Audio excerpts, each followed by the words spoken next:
বিদেশের মাটিতে কষ্টের মাঝেও আমরা আনন্দ খুঁজে নেই।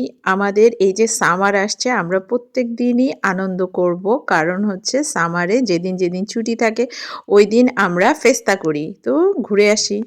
হ্যাঁ, তো রাস্তায় যাচ্ছে। আসসালামু আলাইকুম, প্রবাস ভবনে আপনাদের সবাইকে স্বাগত জানাচ্ছি। আমি জ্যোতি মালিন। আশা করছি যে যেখানে আছেন সবাই ভালো আছেন, সুস্থ আছেন। আমরা ভালো নেই।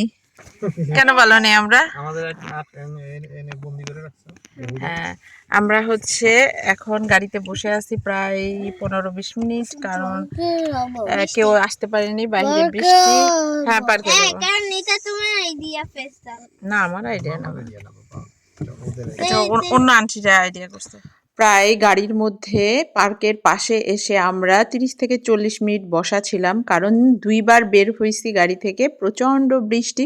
তো বৃষ্টিতে আবার আমরা গাড়ির মধ্যে ফিরে যেয়ে বসছি। তারপরে শেষ যে অবস্থা, যে আল্লাহর অশেষ রহমতে বৃষ্টিটা থামছে এবং আর বৃষ্টি হয়নি।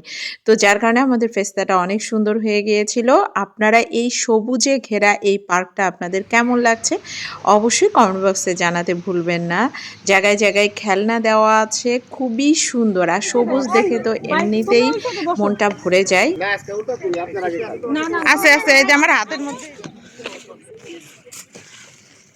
ধরো। একটু কষ্ট করে এগুলো মুখে খুলে দেবে, এভাবে থাকলে তো দেখা যাবে না ছবি। কিছু করার নাই। এটা রাখেন বেগুন ভর্তা আর হচ্ছে কচুর গাড়ি ভর্তা। এই এদিকে কেউ বসেন, বৈশা পরে ভর্তার দায়িত্ব নেন।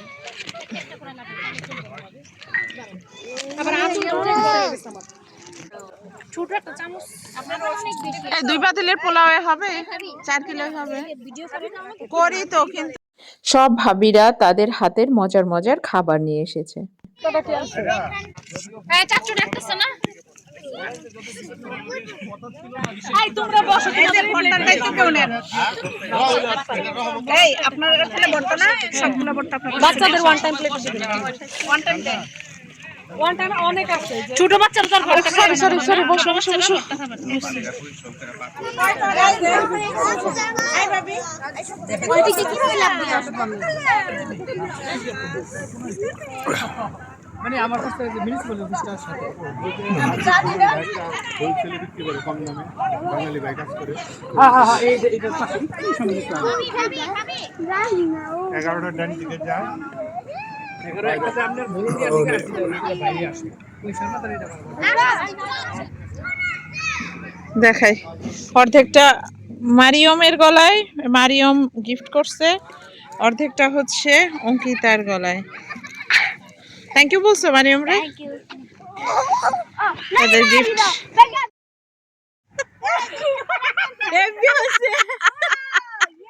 কত ক্যামেরাম্যান।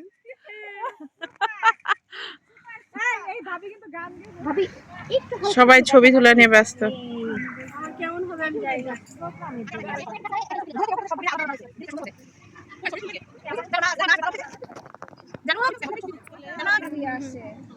লাইটের উল্টা বড়ের মতো।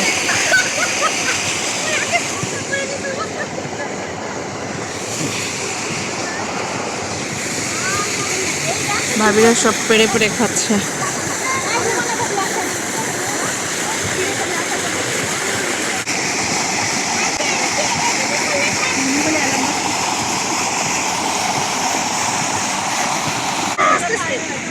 এরা ছোটবেলার স্মৃতি। এই পার্কে আসছে আর এই জায়গায়, এটা একটা বার, এখানে রেস্টুরেন্ট কাম বার মনে হয়। প্রচুর মাছ পাওয়া যায় এখানে। তারা বড়ই পারছে। ভাবিরা সব বড়ই ছিঁড়ে নিয়ে খাচ্ছে। আসলে এটা বড়ই গাছ না, এটা কোনো একটা ফলের গাছ, যেটা দিয়ে আচার তৈরি করা যায়, খুব সুন্দর। সবাই সবার মতো ছবি তুলছে, আমিও একটু ছবি তুলে নিলাম। জায়গাটা যে সুন্দর, ছবি তুলতেই মন চাইবে। যা সুন্দর লাগছে, আর হালকা হালকা ঠান্ডা, ভালোই লাগছে। এখানে কিন্তু ফটোশ্যুট চলছিল। ফটোশ্যুটে সবাই সবার মতো আনন্দ করে ছবি তুলছিল। ছবি তুলতে কার না ভালো লাগে। যাই হোক, সাথে আমাকেও একটু ছবি তুলে দিল ভাবিরা। এরপরে আমরা বসে একটু গল্প করছিলাম। তো এটা ছিল গল্পের টাইম নাস্তা খাওয়ার আগে, কারণ আমরা দুপুরের খাবার খাওয়ার পর ছবি তোলা এবং গল্প করা সেগুলো সারছিলাম। আর এরপরে আমাদের নাস্তার পর্ব ছিল, যেখানে আমরা গল্পের পরে যে নাস্তা করেছি। তো এখানেও একটা ভাবি এসে, ভাবিটা সবারই ছবি তুলে দিচ্ছিল। তো এই যে ছিল ভাবিদের হাতের আরো মজার মজার পিঠা, নাস্তা, রোল, অনেক কিছু ছিল এখানে। তেলের পিঠা ছিল, পাটিসাপটা পিঠা ছিল, তারপরে চিকেন রোল ছিল, তারপরে জর্দা, আরো ঝালমুড়ি, অনেক ধরনের নাস্তাই ছিল, পেঁয়াজু ছিল। ভাবিরা মাশাল্লাহ অনেক গুণের। তো আমাদের এই ছোট্ট পহেলা বৈশাখটা আপনাদের কেমন লেগেছে অবশ্যই কমেন্ট বক্সে জানাতে ভুলবেন না। আমাদের সবার জন্য দোয়া করবেন এবং সবাই যাতে ভালো থাকে, সুস্থ থাকে সেই দোয়াই করি। আজ এখানেই শেষ করছি। সাথে অবশ্য আমাদের চাও ছিল। তো যাই হোক, চা ছাড়া তো আমাদের আড্ডা জমেই না শেষ পর্যন্ত। আল্লাহ হাফেজ।